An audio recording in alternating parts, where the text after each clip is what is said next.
Good morning, Kenya. Rise and shine to the morning momentum. Your daily dose of a comprehensive rundown of the top stories making the headlines. It is the 26th of September 2025, and this is a daily compendium of local and international news, human interest stories, current affairs, and expert opinion. Use the hashtag the morning momentum at Younib Media TV at Alphonce Albakwekwe. Let's take a look at the stories making the headlines this morning on the papers. On the Daily Nation on the front page, whistleblower on SHA fraud loses job. Now, a dossier on hospitals accused of filing bogus claims handed to DCI.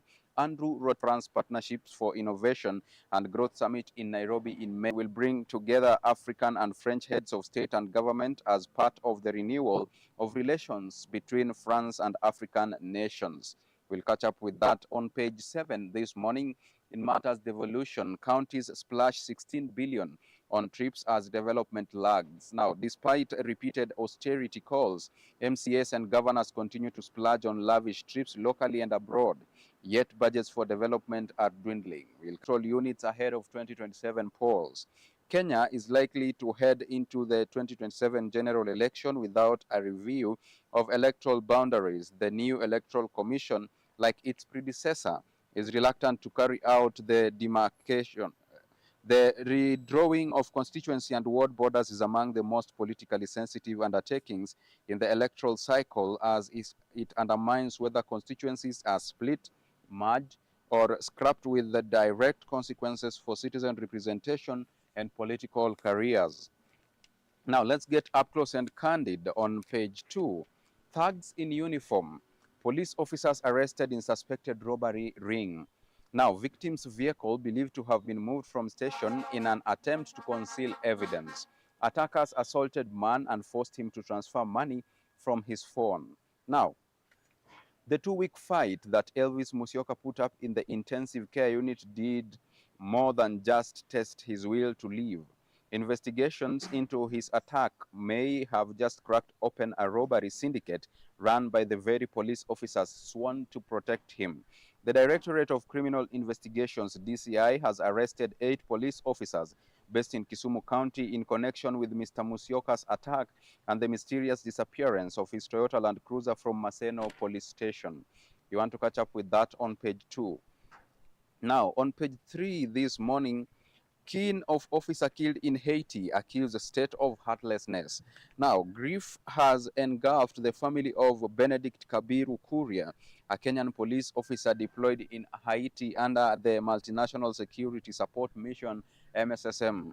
Now, the relatives said that they learned of the death on social media and only received official confirmation after President William Ruto mentioned the matter during his address to the United Nations General Assembly on Tuesday. Now, Kabiru's brother Philip Kuria said, and I quote, "They came to our home last night and informed us for the first time. Before that, we had only seen information on social media." So this is happening 6 months later since, Kabiru was reported missing in March 26th. Now, this is, today is 26th September 2025. 6 months later is now when they are getting closure that their king died in Haiti. Let's take a look at page 4. SHA fraud whistleblower loses job. Now, Priken Sankei, the director of internal audit, and Rotich's boss could also be on his way out after his position was advertised. Rotich is among 3 deputy directors in the audit department left out of a shortlist for interviews after a court ordered a repeat of the hiring process. Now, Andrew Kipkirui Rotich, the auditor who unearthed an alleged medical billing racket in Kenya's public health systems, has lost his job at the Social Health Authority, SHA. Health CS Aden Duale fashioned the billing racket to police as an explosive dossier, and which led to the closure of 1,300 drug facilities. Mr. Rotich and 2 other deputy directors, Ruben Mutwiri Mutura and Halima Gurai Sane, have not been shortlisted for interviews following a court-ordered repeat of the recruitment exercise that saw them hired in April. Now, probe the health facilities put in a spotlight is 1,300, and those health facilities are said to have been closed down following the unearthing of an alleged medical billing racket that reportedly siphoned billions of taxpayers' money in fraudulent claims. You want to catch up with that story on page 4 and page 5. Also on page 5 this morning, House team supports petition to decriminalize attempted suicide. A parliamentary committee has backed a petition seeking to change the law to decriminalize attempted suicide. The petition seeks repeal of Section 226 of the Penal Code. It deems colonial legislation that is not aligned with modern mental health and public policies. In its report on the consideration of a petition by Lukoe Atwoli, a professor in psychiatry, the National Assembly Committee on Public Petitions said criminalization of attempted suicide promotes stigma and creates barriers to mental health care, deterring vulnerable individuals from seeking help. That story is augmented for you on page 5 of The Nation this morning. Let's take a look at page 6. Findings: 4 in 5 Kenyans say country on the wrong path. Now, Central Kenya region leads in the share of respondents saying the country is headed in the wrong direction. Infotrack poll shows cost of living, taxes, failing healthcare reforms are driving discontent. Now, 4 out of 5 Kenyans believe that the country is headed in the wrong direction, citing the high cost of living, overtaxation, and poor state of healthcare, an opinion poll has shown. The poll conducted by Infotrack Research and Consulting between August 13th and 14th, 2025, shows that 15% of Kenyans believe in the country under President William Ruto is grappling with high cost of living, worsened by overtaxation, leaving most households struggling. Only 17% of Kenyans believe the country is headed in the right direction, citing the existing peace. You want to catch up with that story on page 6. On page 7 this morning, why IEBC will not change boundaries before 2027 polls. The boundary review is among the most politically sensitive undertakings in the electoral cycle. IEBC, the process requires 2 to 3 years, a timeline already rendered impossible by constitutional deadlines that have lapsed. Now, Kenya is likely to head into the 2027 general election without a review of electoral boundaries. The constitutionally mandated exercise, which redraws constituencies and wards to reflect population changes, now faces delays and uncertainty. The boundary review is among the most politically sensitive undertakings in the electoral cycle, as it determines whether constituencies are split, merged, or scrapped, with direct constituencies for political representation and careers. You want to catch up with that story on page 7. Let's take a look at page 8. Politics, a familiar script, chaos return to Kasipul. The constituency has a history of violent confrontations during elections, often perpetuated by gangs. Tension high, property vandalized as violence rocks ODM primaries in Kasipul. Now, the assassination of former Kasipul MP Charles Ongondo Were in April shocked the country as it forced the constituency into reflection. But Were's death, it appears, only temporarily cooled political hostility in the area. Calm that had returned to Kasipul was shattered during ODM's nominations on Wednesday that were marred by accusations of rigging, intimidation, and violence as candidates sought the party's ticket ahead of the forthcoming by-election. Locals are counting their losses after property was vandalized when supporters of rival camps clashed. The constituency, carved out of the larger Kasipul Kabondo in 2010, has had a troubling reputation of violent politics. Were was the second area MP to die while in office. Peter Owidi died in 2005. Both MPs died against a backdrop of political hostilities. Over the years, funerals, church services, and political rallies have been turned into battlegrounds with young men armed with crude weapons, knives, machetes, rungus becoming regular features on the local political scene. These youth gangs, locally referred to as Sangwenya, operate in the shadows of political campaigns. They are often accused of carrying out intimidation, attacking rivals, and sowing fear on behalf of politicians. That story is beefed up for you on page 8. Let's move on and take a look at page 10. Schools struggle to prepare candidates as funds dry up. Ministry accused of failing to provide adequate cash for essential materials. Now, Public schools are racing against time to prepare candidates for national examinations amid inadequate government funding and student unrest in several schools across the country. Principals who spoke to Nation warned that many schools are struggling to complete the syllabus and prepare candidates due to limited resources. They accused the Ministry of Education of failing to provide adequate funding to purchase essential materials, especially for science practicals. You want to catch up with that story on page 10. Also on page 10 this morning, church warns of deepening crisis in hospitals and learning centers. The Anglican Church of Kenya has raised the alarm over a deepening crisis in the country's education and health sectors, warning that the twin challenges are pushing Kenyans to the brink.